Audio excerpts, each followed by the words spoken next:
All right, so welcome to another deep dive. Today, we're going to be exploring something pretty central to Orthodox Christianity, Okay. and that is the practice of fasting before communion. Mm-hmm. Now, to help us understand this, we're going to be looking at an article from the Orthodox Christian Tools blog Right. called Why Orthodox Christians Fast Before Communion, a Spiritual Journey. Interesting. And I think what we're going to find is that it's a lot more than just, feeling hungry. Yeah, I think there's a lot more to it than meets the eye. Yeah, exactly. A lot of these practices. Yeah. So I'm looking forward to digging into this article Yeah. and seeing what we can uncover. Yeah, me too. Me too. And I think it's really interesting because it's, Hmm. the article starts off by talking about how significant the Eucharist is. Yes.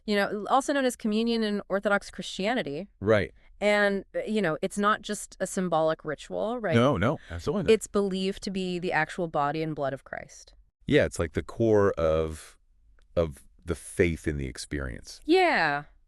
And so, Given that belief, right. it makes sense that preparing to receive communion is taken really seriously. Yeah. So fasting is the key part of that. Yeah. So how would you say then that, Yeah. fasting helps individuals prepare for this act? Well, I think that the idea is that it helps you prepare both spiritually and physically. Mm-hmm. And it's about getting yourself into this, this state of reverence Okay. and Okay. readiness. Yeah. And it's kind of like if you were going to, I don't know, a really important meeting Right. or you were going to give a big presentation, Uh-huh. you wouldn't just show up. Yeah. You would, prepare yourself. Yeah, you take a shower, Exactly. You'd get your clothes ready. yeah, you practice. You practice. Right. So it's a similar kind of thing. Yeah, it's about being intentional, right? Exactly. You're preparing. I mean, I've experimented with fasting for other reasons, like health reasons. Yeah. And I can see how it creates a mental shift, Uh-huh. when you intentionally abstain from certain things. Yeah. It makes you more, I don't know, More aware. aware, more present, right? More in tune with your body. Yeah, it's interesting. So yeah, I think it's a really powerful tool. So what does it look like in Orthodoxy? What does that fasting entail? So typically, Orthodox fasting means abstaining from certain food groups. Oh, okay. So we're talking like meat, dairy, oil, and alcohol. Oh, wow. Okay. And it's not just about being hungry. Right. It's about intentionally stepping away from Yeah. worldly indulgences. Okay. And it's about cultivating this deeper connection with your faith. That makes a lot of sense, because it's like choosing to simplify things, Yeah. like cutting through all the noise of everyday life Exactly. and creating space for something, more meaningful. Yeah, absolutely. And this isn't some new fad or anything like that. yeah. This practice is ancient. Yeah. The article actually mentions the Didache, Okay. which is an early Christian text from the 1st century, Wow. as evidence of fasting before communion from the earliest days of the church. That's incredible. Yeah. So It really goes to show you how deeply rooted it is. how deep the historical roots are. Yeah, this has been going on for centuries. Yeah, fascinating. So then what would you say are the main reasons Mhm. behind this tradition? Why is fasting so crucial Yeah. for Orthodox Christians before receiving communion? Well, so the article, it kind of outlines a threefold purpose. Okay. So first of all, it's seen as a way Mm-hmm. to actively remember and participate in Christ's sacrifice. Mm-hmm. So by choosing to abstain from certain foods, Right. you're experiencing a bit of physical discomfort. Yeah. And that's meant to be a way to connect with the suffering that Jesus endured Right. for humanity. It's like an act of solidarity in a way. Exactly, a very powerful one. Right. Powerful. So that's one purpose. Yeah. What are the others? So the second purpose is spiritual cleansing. Okay. So by denying the body, you're kind of creating space for the soul Yeah. to reconnect with God. Okay. It's a time for introspection, Mhm. repentance, and seeking forgiveness. It's almost like hitting the reset button, right? Yeah, that's a good way to put it. On your spiritual life, kind of clearing out Yeah, clearing the way the way for that connection. for that deeper connection. Yeah. Yeah, and then finally, fasting is seen as a way to deepen one's faith. Okay. So it's like an outward expression of devotion and reliance on God. So it's not just about It's a tangible demonstration. Yeah, it's not just about saying, I believe. Exactly. It's about, actually putting it into practice. It's about walking the walk. Yeah. Not just talking the talk. Yeah, aligning your actions with your beliefs. Exactly. Yeah. So it's a physical and spiritual discipline. Yeah, absolutely. Interesting. It's a way to deepen your connection with God. It's like all these things work together, Yeah. These three purposes, they all feed into each other. Remembering Christ's sacrifice kind of makes you want to, Yeah. cleanse yourself spiritually. Right. And then that cleansing helps you deepen your faith. Yeah, it's a cycle. Yeah, it's like a cycle of spiritual growth. Yeah, and it's interesting because you mentioned the Didache earlier. Right. That early Christian text. Yes. I mean, I imagine fasting back then Totally was a different. totally different experience than it is today. It was like probably a necessity for a lot of people back then. Right.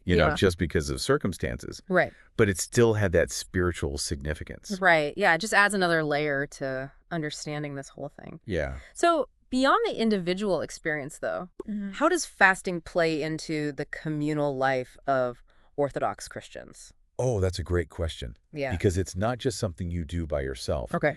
Often the entire congregation will fast together, Oh, wow. to prepare for communion. Okay. And that shared experience, it creates a really powerful sense of unity Yeah. and shared purpose.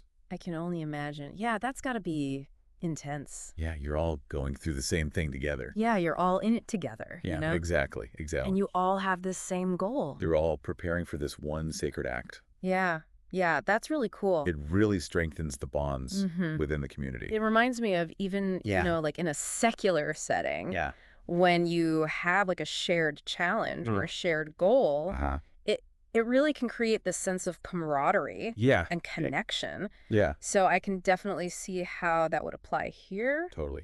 But the article also mentions how difficult it can be Oh, yeah, for sure. to maintain this tradition in our modern world. Yeah, the modern world has, it throws a lot of obstacles our way. Yeah. Everyone's so busy. Right, so busy. Food is everywhere. Yeah. There's like constant distractions. Yeah. It's hard to find the time, the mental space.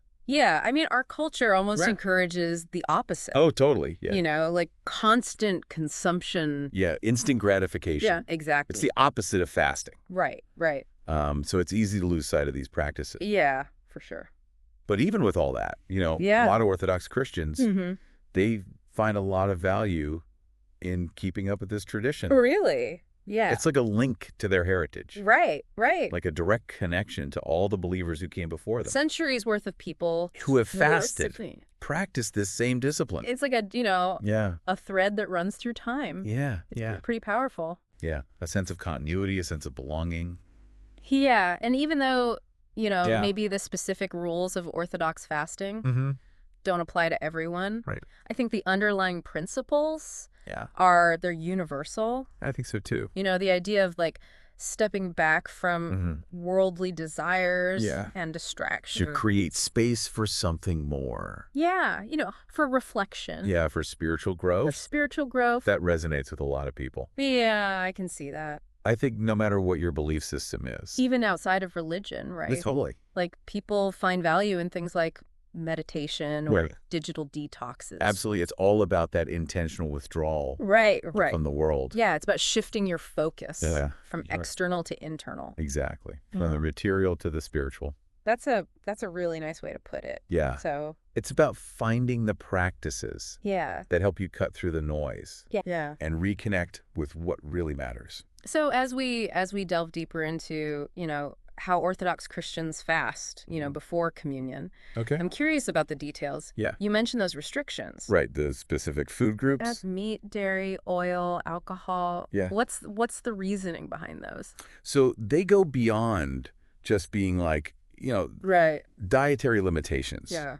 It's like a symbolic turning away from worldly indulgence. Okay. Focusing inward. Right. Like, for example, meat. Yeah. It's usually associated with like feasting, celebration. Right. And then dairy and oil. Yeah. They represent richness, luxury. So by abstaining, they're saying we're choosing we're stepping away. Step away from these pleasures. Yeah. And focus on nourishing our souls. Right.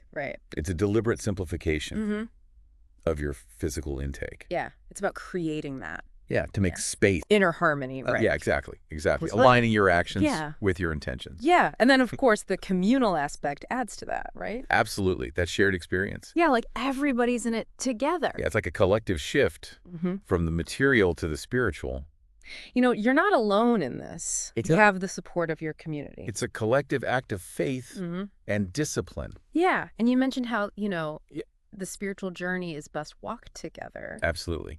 That really is the essence of it all, isn't it? I think so. It's about like stripping away the non-essentials, the distractions, the things that get in the way, that keep us of that connection, from connecting with what matters, with what truly matters. Our faith, our community, the divine presence within us. I like that. Sometimes less is more, right? Yeah. When you let go of the things that are cluttering your life. Yeah.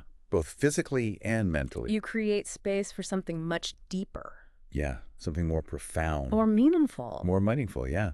I think that's a lesson that transcends any specific faith or tradition. I think so, too. It's something we can all apply. Absolutely. It's a timeless wisdom that speaks to our human desire for connection. Yeah. For meaning, for something more. For something bigger than ourselves. Exactly. Okay, so we've talked about the history and, kind of the why behind this tradition. But I'm really curious about, what's the actual experience like, for an Orthodox Christian? Yeah. What does it actually feel like to fast before communion? Well, I think it's very personal, obviously. Right. But, a lot of people describe this heightened sense of awareness. Okay. Like, they're more aware of their physical needs, but also their spiritual longing. So the absence of food kind of becomes this tangible reminder of their dependence on God. Not just for food. Yeah, not just for food. But for everything. But for everything. Right, so it's almost like an emptying of yourself. Yeah, I think that's a good way to put it. Kind of creating space for something else. Yeah, for the divine to enter. To come in. Yeah. That's a really powerful image. Yeah, and then you also have that communal aspect. Right, that shared experience. Yeah, everybody's making that sacrifice together. Yeah. It deepens that shared faith, that sense of purpose. And we talked about how, it's hard to keep this tradition going. Right, in the modern world. In today's world. It's tough. Do you think it's possible to adapt it, to our modern lives? That's a good question. Without losing the true meaning of it? I think it's something a lot of Orthodox Christians struggle with. Yeah.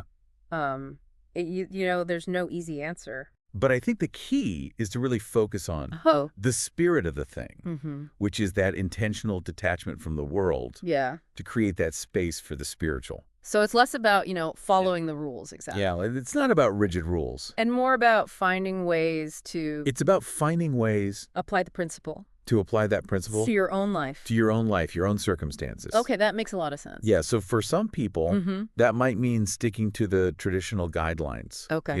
Really strictly. Okay. For others, it might mean finding some kind of modern equivalent. Yeah, it's like... maybe a digital fast. A digital fast, okay. Or abstaining from certain activities. Okay. That distract them from their spiritual goal. Right, that keep them from connecting. Exactly. Okay, that's helpful. Yeah. So it makes this ancient practice feel a little less... Yeah, a little less intimidating. Intimidating and more relevant to today. More accessible. Yeah.